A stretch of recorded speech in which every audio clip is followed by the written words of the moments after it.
Excuse me, sir. Could I see your passport, please? Yeah, boy, for sure. Oh, thank you, Mr. Hamilton. What's the problem, wiki wiki wah wah? Well, sir, I noticed you came through the EU arrivals channel. Yeah, homie, no diggity, no doubt. Well, I'm afraid I can't let you back into the country, sir. Why not, dude? Well, sir, it's just that your accent appears to be from outside the EU.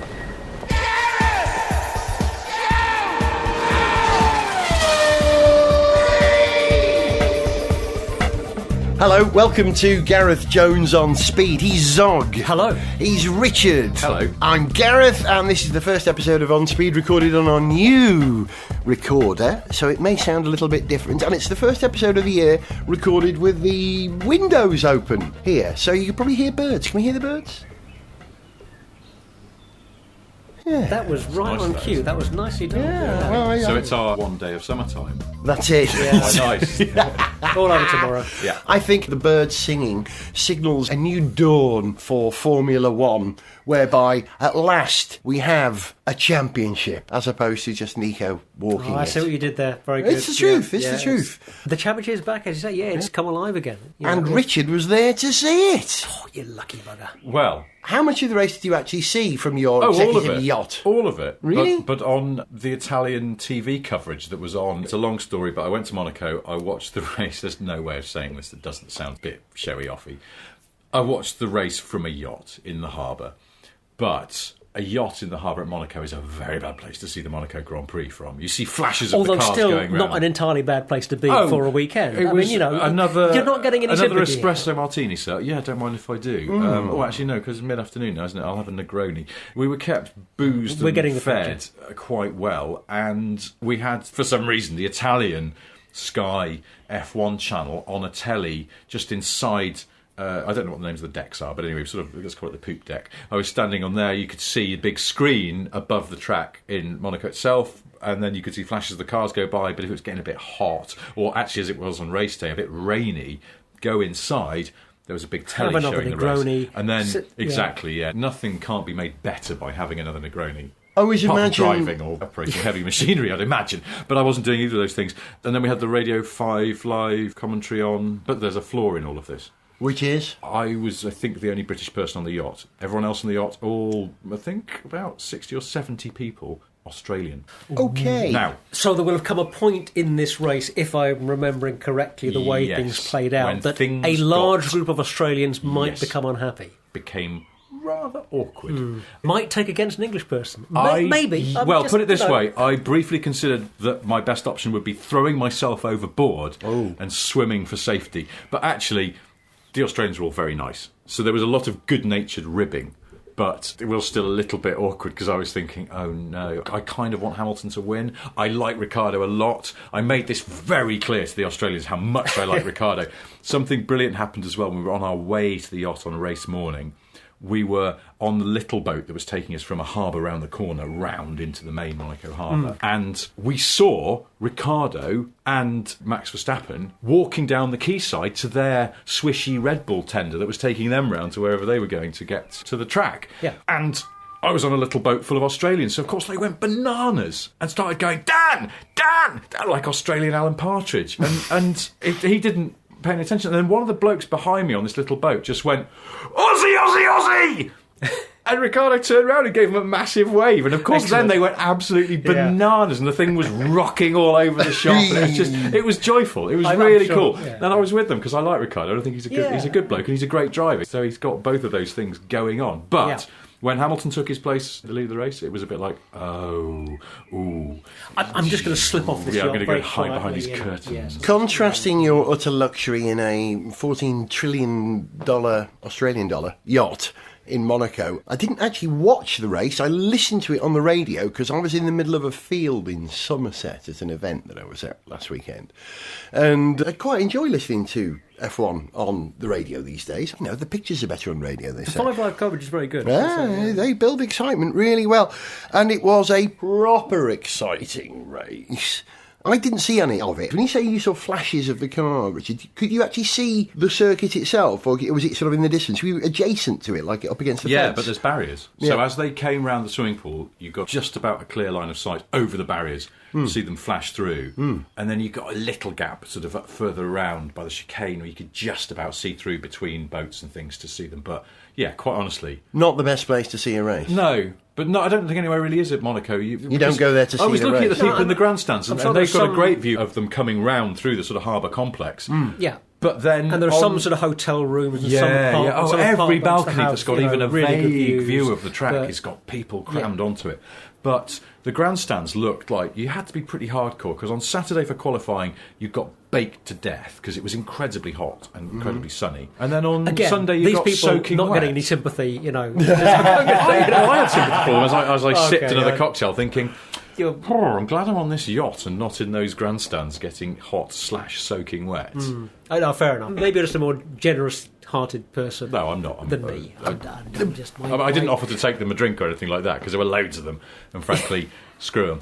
Do you know the funny thing is actually just about my Australian yacht that as soon as the race finished, I had to go because I had a flight, and because of everyone trying to get out of Monaco after the race, it was just prudent for me to jump on this little dinghy and be taken round to where a taxi was waiting to take me to the airport because I didn't want to miss my flight.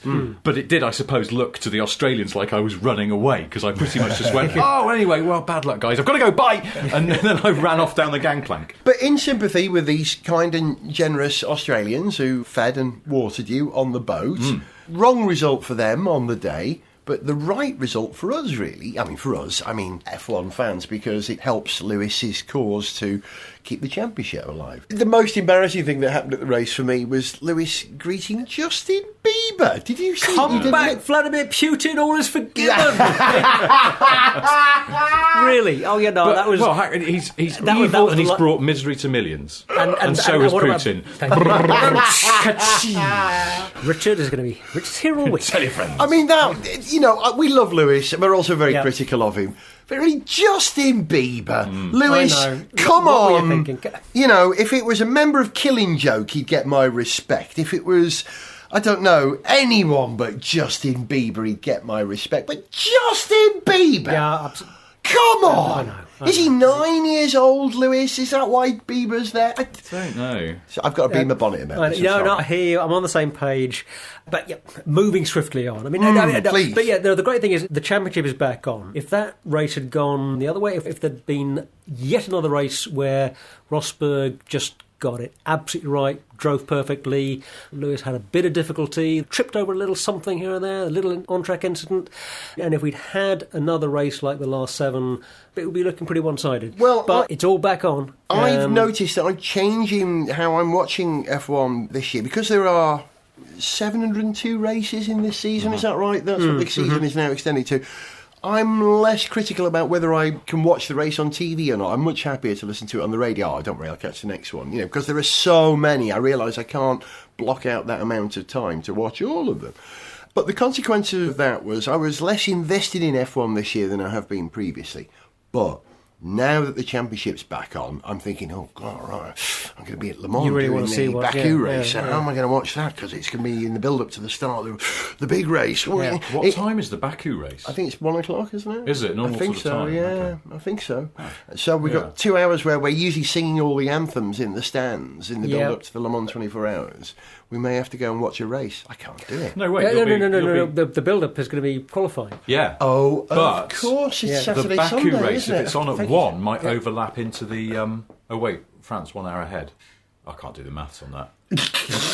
The finishes of both races potentially at the same time is where I'm going with this, but I can't. You'd do have the back thought the time. FAA would have considered this, wouldn't see- you? So the F1 race starts at... No, actually, the F1 race starts at 1 UK time, 2 French time. Yeah. And the Le Mans race will finish at 3 French time. So Le Mans will finish and Baku will still be going. So there'll be, That's a bit there'll be a annoying. bit of race. Weird, isn't it? But you might be able to then catch the end of the race on a big screen somewhere, or maybe it'll be...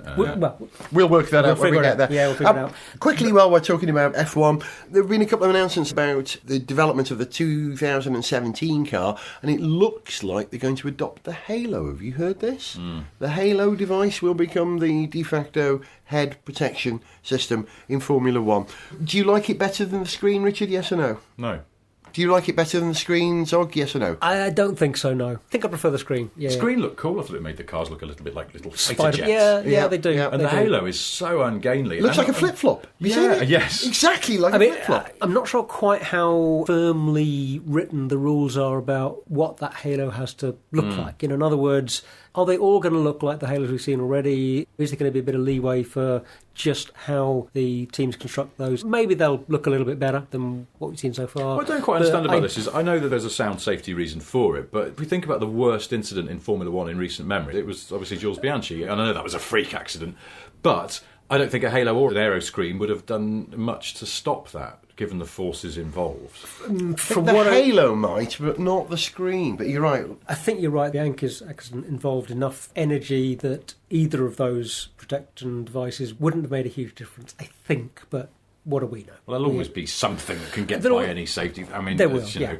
There will. F1 has become immeasurably more safe than it was 20, 30 years ago, definitely 40, certainly. You know, it was just accepted that someone would probably die each season in the 70s, the 60s, before that. I can't understand how the drivers get out quickly. You know, there's that mandated thing, they have to be able to get out of the car in some time. Yeah. Surely that halo's getting right in the way of that. Maybe there's some kind of quick release. Or there's a mechanism, maybe hinge. there's some kind of. As long as it's hinging. tethered at the front, you know, if you can flip it, you can get out. I would imagine if it's not restricted in the hinge. I don't know. But no one else seems to have been able to come up with a better proposition than the windscreen or the halo. I think we're maybe stuck with it. I go with it. I'm cool with it. It just looks horrible, doesn't it? And It doesn't look good, no. I know it's more important than that, but it's also not. I was watching some old F1 stuff. I was watching just a compilation of stuff on the telly the other day, and these different eras of cars, and you remember how some of them are really horrible and some of them are incredibly pretty. And historically, it sort of seems like cars have got uglier and uglier. But actually, I think these current cars are better looking than the cars of, say, 5 years ago. When The they got high nose. Yeah, very high-nosed, Yeah, bulky, yeah. ungainly-looking cars. Yeah. And I think can hold a candle to some of those very elegant, lovely sort of 70s and early 80s cars, the Williams and all of those Ferraris. Villeneuve's Ferrari, very pretty car, and all of those things. yes. But the halo is just willfully horrid looking and ungainly, and I don't like it. So there we go. I'm sure the FIA are furiously taking notes about this as we speak. Tell you Duly what, noted. if I had a Formula One team of my own name, I would have no problem having a halo on it. Think about that one. Nico Rosberg, how did you feel letting Lewis Hamilton through during the Monaco race? Well, for sure, totally happy about this. You didn't mind that he had greater performance during that Grand Prix? No, for sure. I was pleased to see that he had more speed than me. And you don't think that this has harmed your championship chances? No, for sure. I'm thinking only about the good of the Mercedes team. OK, Nico, thanks for your time. You can put your helmet back on now. It won't fit over my nose. Come on, Nico, back in your box. Okay, Papa Chipetoto. Sniff Petrol with Gareth Jones on speed! Last weekend, I did something. In fact, I did two things I'd never done before. One was to go to a festival as a punter. I have never been to a festival as a punter. Which one? It was called Shindig Weekender. It was a sort of a dance, DJ, rave, rap, funk festival. No live bands, all DJs. When I was a roadie for 5 years, I vowed I would never ever go to a festival as a punter. Because when you work at those things and you see people up to their testicles in mud, you think those poor people. But I decided to do it. I was offered the opportunity, so I went for it. It was great. So that was the one thing I've never done before. And the second one was I drove there in a hydrogen fuel cell car. Now, I know I've talked a lot about hydrogen fuel cell cars on this show recently because there's been a lot of stuff happening, but I was given the opportunity to borrow the Hyundai iX35 FC and take it on a practical experience, really, because the stuff that I did before that record was sort of driving on a closed loop around the M25. It just kept stopping at the Heathrow point and refilling it. But this, I stopped at Heathrow point and refilled it and drove to Somerset. And I think in doing so, may have taken a hydrogen fuel cell car further west than it has ever been in this country before. Is this a record that Guinness keeps track of? Internationally recognised. Okay, Yeah. It'll be front page of the papers tomorrow, you can guarantee it.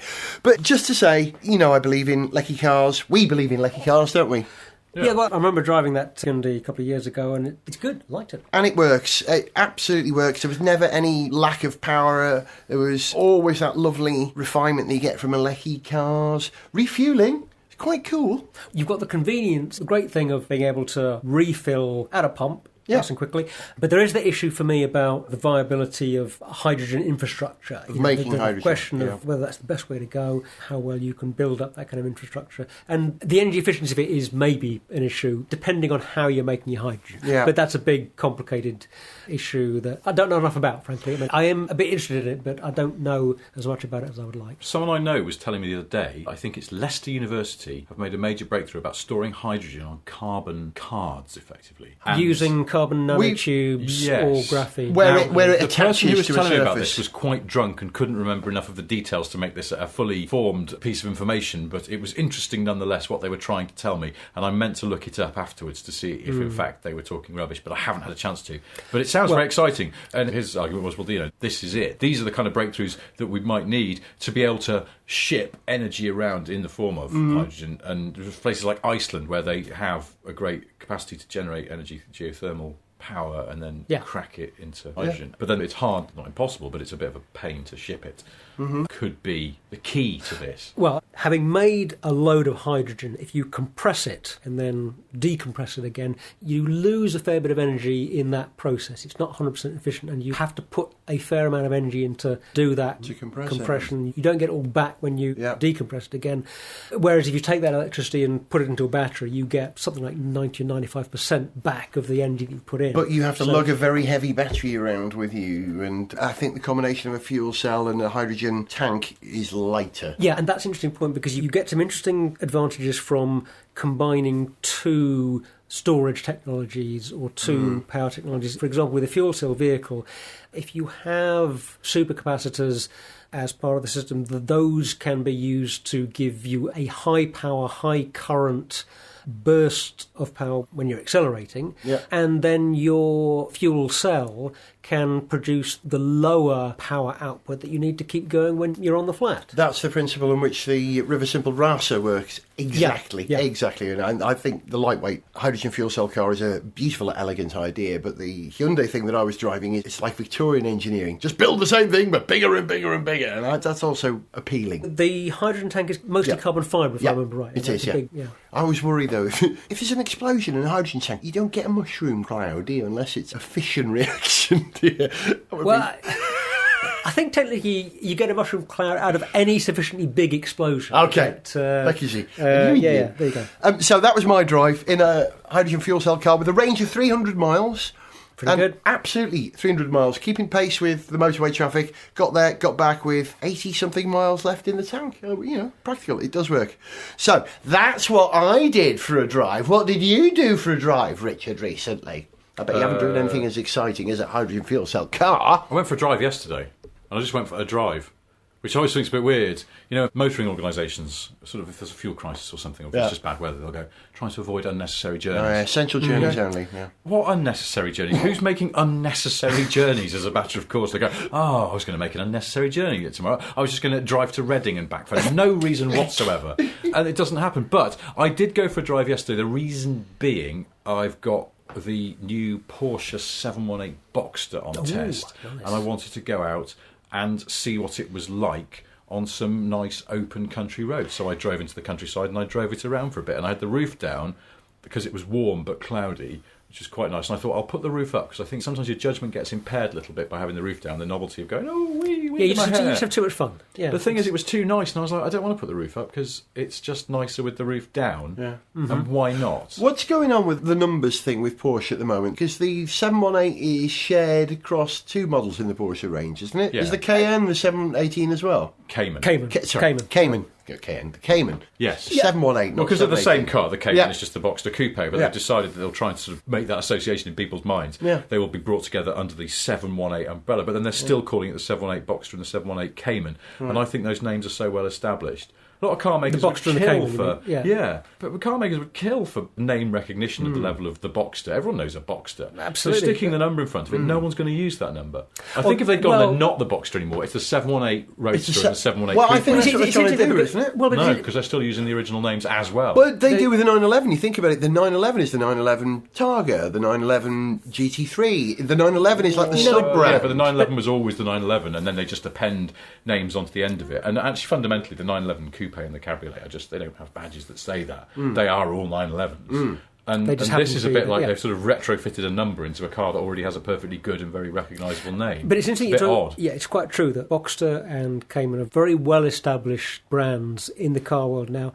The 718 heritage that they're drawing on here is something that is really a great little bit of motoring history to bring back. But it's car geek stuff. It's hardcore, not mass market. That's kind of interesting. I guess they're obviously wanting to draw some more benefit from their heritage of motorsport and sports car design. It's just very interesting that they're putting 718 in the names of those cars. Do you know what's funny? The press car that I've got is just badge 718. That's all Really? it says on the back. It doesn't say Boxster, and it's actually an S. It doesn't say Boxster S like they used to. It just says 718. But I looked at the spec sheet for that particular car and lists all the options, and the 718 badge is listed as a no-cost option. So I don't know what you get if you don't ask for that.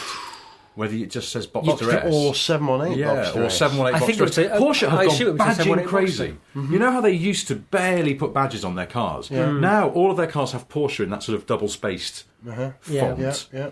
But then, if you buy a 911 Targa, I think you can get it where it's longer than the opening line of most pop songs. It's something like 911 Carrera Targa 4S. It's a lot of nomenclature. That's a lot of badges on the back, and it actually It's looks too many. It looks a bit rubbish. Yeah, it's too... So You like the car, though? I like the car. I think it's a very nice car. I've always liked the Boxster. The last Boxster I drove was the same sort of spec for spec because it was a Boxster S manual, and I've always thought that the Porsche PDK gearbox, now it's gone double clutch, is so good. You would just have PDK in any Porsche because it's great. I'm not sure.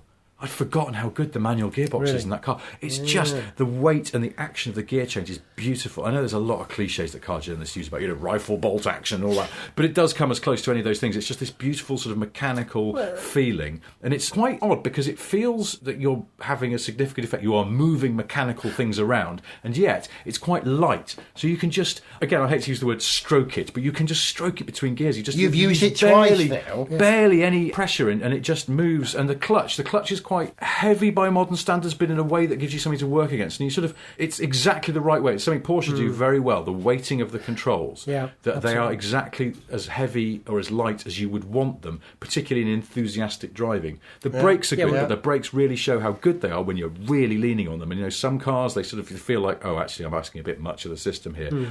That is when the brakes on this Boxster 718, call it what you will, are at their best. Optimised. And also to work when the extreme pedal miss. is sort of right down at the right height to be able to blip the accelerator to do a downshift. Although, I then discovered if you put it in Sport Plus mode, it blips it for you, which feels like cheating, but annoyingly the car is better at it than I am, So because it nails it every managed to single pedal time. You know, if you're heel and everything, towing and sometimes you don't quite get it right, and it's very satisfying when Yeah. you do. But occasionally, not enough revs or too many, and the car does it pretty much bob on every time, but it feels a bit cheaty.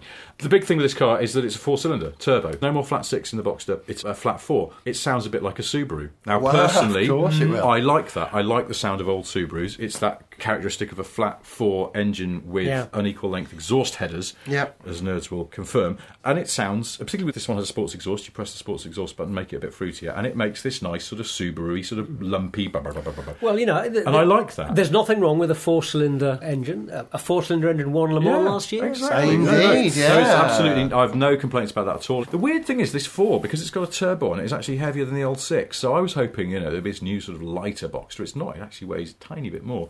But it drives beautifully. The chassis is absolutely lovely. The ride is really good, really well controlled. And I always think that's the sign of a well-sorted car, that it can still ride well, which means that on mid-corner you hit a bump and it doesn't get knocked offline or feel unsettled. Plenty of suspension travel. It's the damping, I think. It's the quality of the damping. And you put it into sports mode on the chassis, and a lot of cars, they go to pieces, they get too stiff. Because basically it's a marketing exercise. They think the customer wants to push that button and they want to have their head shaken off their neck just because, it's so sporty. This, it doesn't make that much difference. The body control gets a tiny bit better. The ride doesn't get much worse at all. And that, I think, is the mark of an engineering decision, not a marketing decision.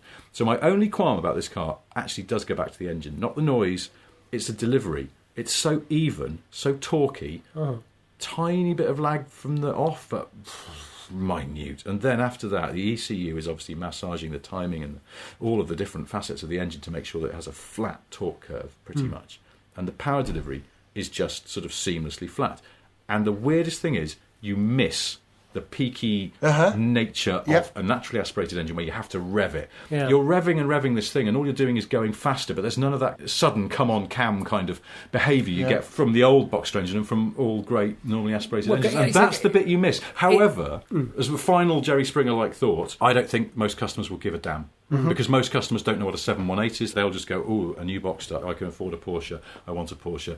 They'll probably go PDK because they drive it around town a lot. If they go for the manual, they're in for a treat because it's a bloody lovely gearbox. But it doesn't matter about the engine delivery unless you are an absolute purist hardcore driver, and I think hardcore drivers err towards trying to get a 911. And for the Boxster market, I think they've over-delivered anyway because it's a lovely sports car to drive for the most part, but I do miss chasing peak power. You've made me want to give it a try. I wish I'd brought it with me, but I fancied a drinky drink, so I got a cab. It may have a linear torque delivery, that nice little turbocharged flat 4, but I bet it wasn't as linear as my electric hydrogen fuel cell car.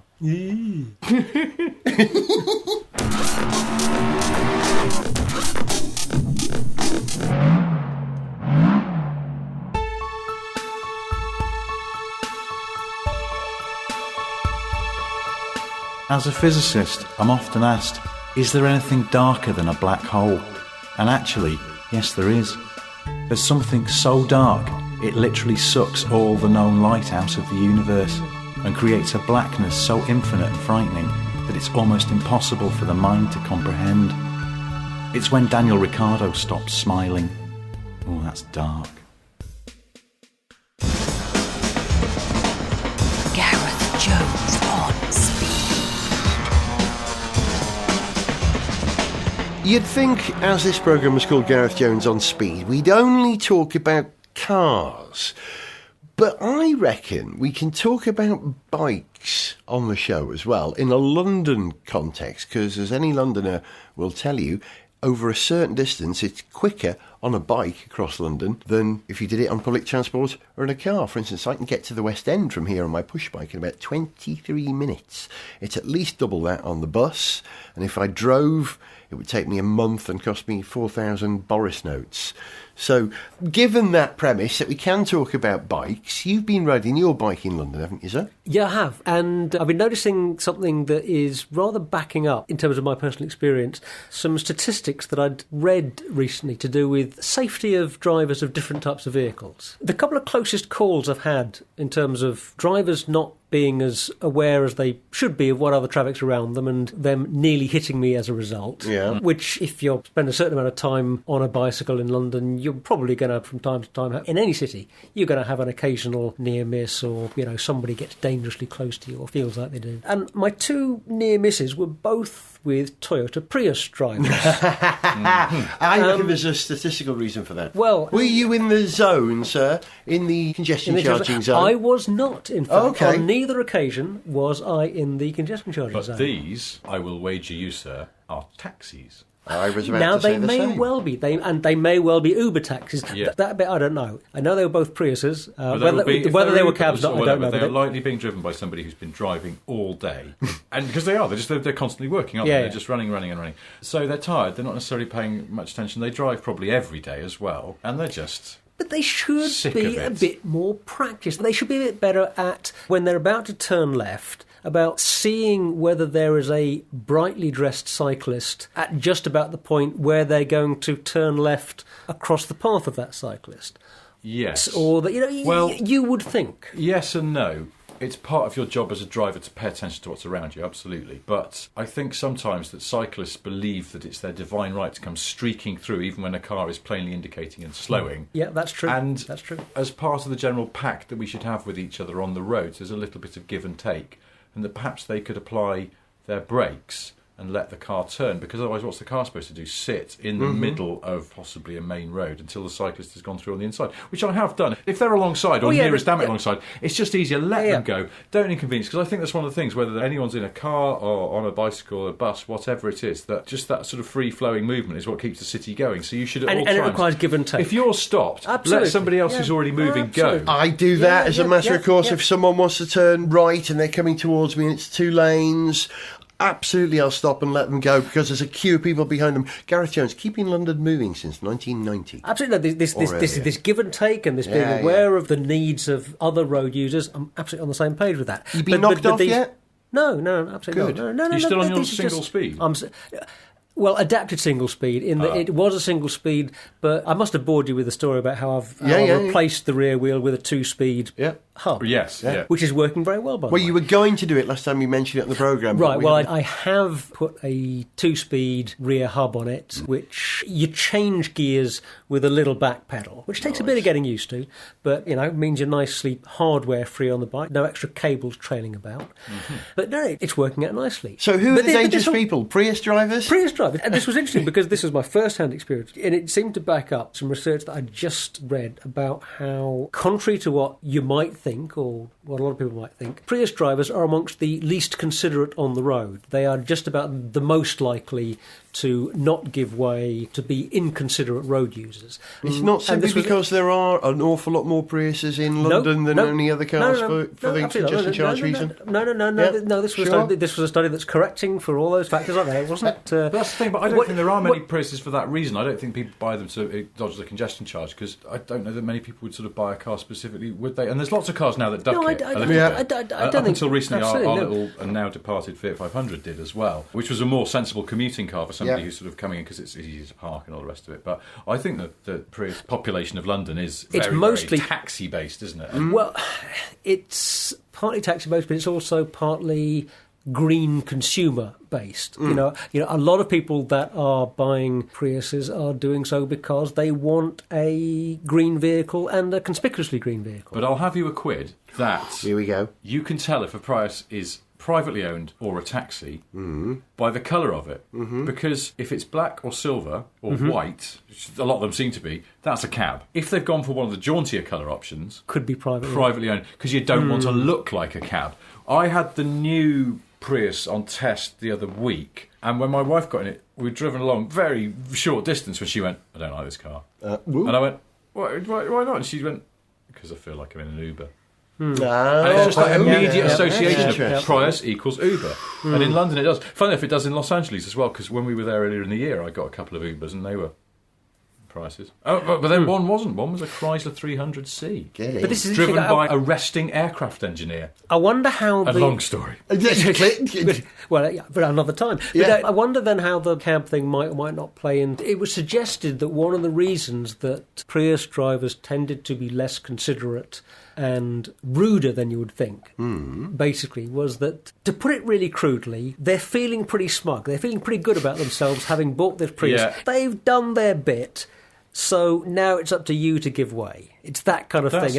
They feel like they're a little bit better than other road users. Now I can see a little bit of this. No, I can see a little bit of this, because the converse is true of, I was saying earlier on, I'm driving the Porsche Boxster at the moment. Now, I'm deeply aware... You're feeling guilty, so you're giving way all the time. There are people, lots of people who think that Porsche drivers, and perhaps even particularly Boxster drivers, and particularly Richard Porter, the Boxster driver. Well, I mean, people think I'm a...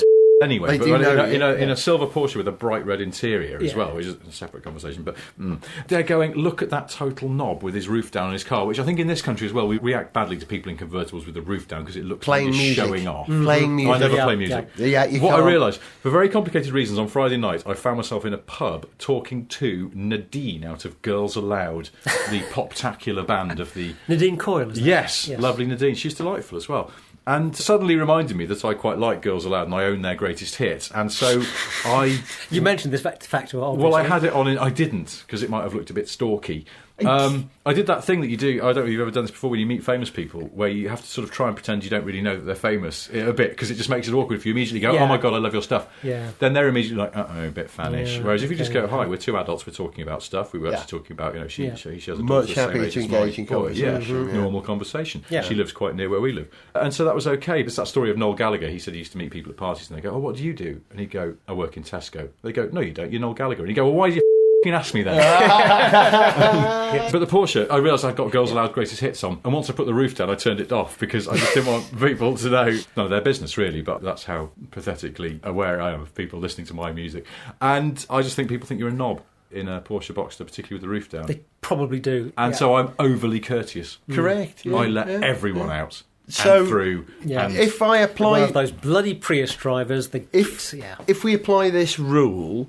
Anyone who drives, I don't know, a hydrogen fuel cell car with the hydrogen that's been made from renewable energy, the energy used to create the hydrogen, they are going to be the most dangerous person on the road. Probably. Yeah. Watch out, it could be me. Yeah.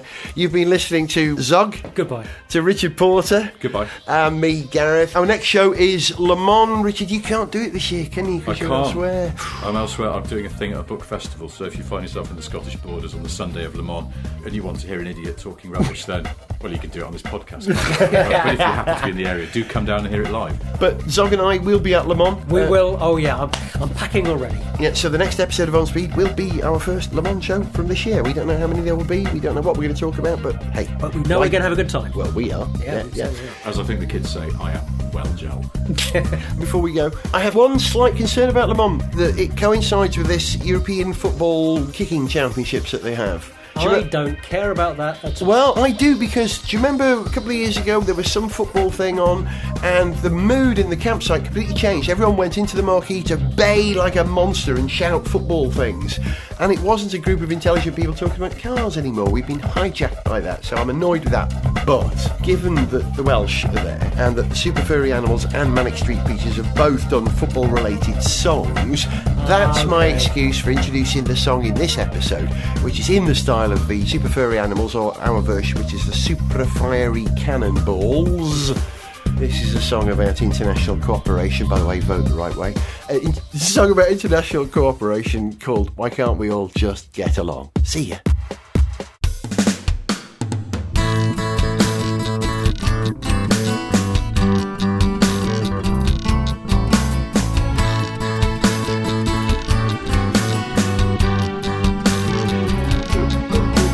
Don't worry me with your problems.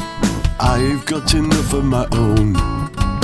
My two paid drivers are driving me nuts. I can't afford to fly them home. If this is the richest sport in the world, why are we broke?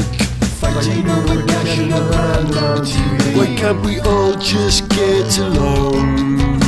We're all going to crash, just you wait and see. Why can't we all just get along?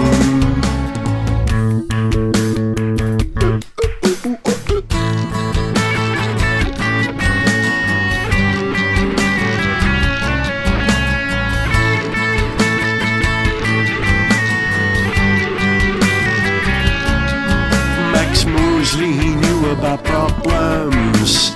He had a few of his own.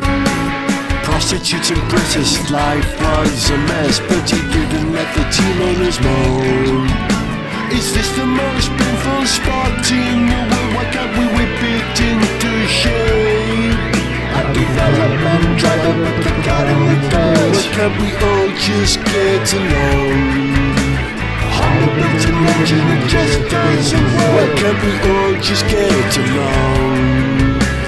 Mommy hates your new car. And wait. Kimmy doesn't care. Fernando's overspent. Williams plays Mercedes. Red Bull's engine shit. Builds an engine, Sauber plays with it. Why can't we all just get along? Why can't we all just get along? Through that diamond of Formula, but he beat the sport. Tobbe doesn't go back, we'll have it from now. It took a back to send us an email, see pictures, get song lyrics, join our Facebook fan site, follow us on Twitter, or to find out about sponsorship opportunities, go to garethjones.tv. Ow. Good God. Ooh, can you hear rattling? I think that's my headphone cable, or someone's headphone cable is hitting. It's your cable hitting this cable, hitting the mic stands. That's not very good, is it? Gareth Jones on Speed is made in London by Whiz Bang. Gareth Jones!